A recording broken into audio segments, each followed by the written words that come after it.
Gail, I just have to tell you what happened to me on the way to the convention. I had a terrible time getting out of Newark Airport, and my flight was canceled 3 times. Yay me. I knew by the end of the day that everybody in the airport was looking for a flight, and I wasn't going to get anywhere.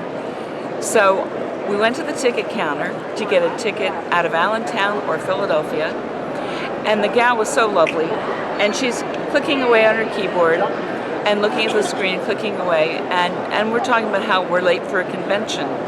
And she says, a convention? Well, yes. She says, what do you do at the convention? I said, well, I sell remembrance pins. And I pointed to my pin. She said, oh, that's quite lovely. I said, yes, it's in memory of the one who fell from the family tree. They still hold my heart. This is my dad. And she says, oh, I lost my dad last week. And I thought, oh, I'm so sorry. She says, I said, you're here. She says, yeah, it's really hard. I said, yes, it is hard. I said, I would like to give you one of my pins.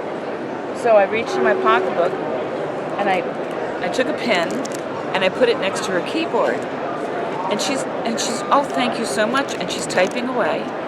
And she looks over at it, and she's typing, and she looks over, and you know that she looked over just long enough to read the poem on the card that says, some leaves wither and drift away.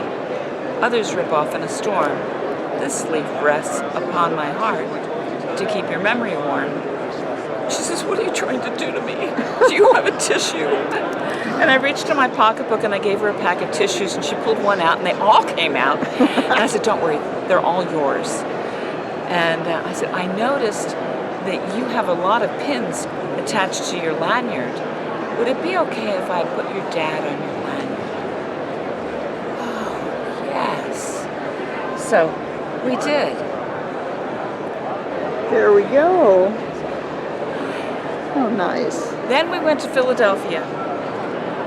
And I take a wheelchair through the airport because I have rods and plates holding my spine together, and lugging a bag is not it just doesn't work anymore. So I had this lovely girl pushing me to the gate, and we're chatting, and she mentions, I lost my dad a couple months ago. Did you now? So we get to the gate, and I go to give her her tip. I said, wait 1 minute, I want to give you one of my pins. Oh, that's better than a tip. Then I get here to the convention center, and I get my Uber to drop us at the front door, all of our stuff for the booth, right? And the gal comes around with a scooter to pick up my stuff, drive it around the building and into the booth, and helps us unload. But during the drive, she tells me, I lost my mother, my father, my brother, my boyfriend, my dog, my betta fish, all in 1 year. Oh. And I said, So how much are loss. you even here? She says, I don't know. And we finished setting up the booth, and as we're going off to the restroom, here comes a forklift. Thank you so much. And it's like, this is visceral. This is amazing. How this pin can affect a person. And we're just so happy that it means something and that people enjoy having their dad with them. And that's MemoriaLeaf. We'd love for funeral homes to be able to appreciate that and consider offering some to the family and then selling them the balance. And that way it costs them nothing to have it on hand at the funeral home.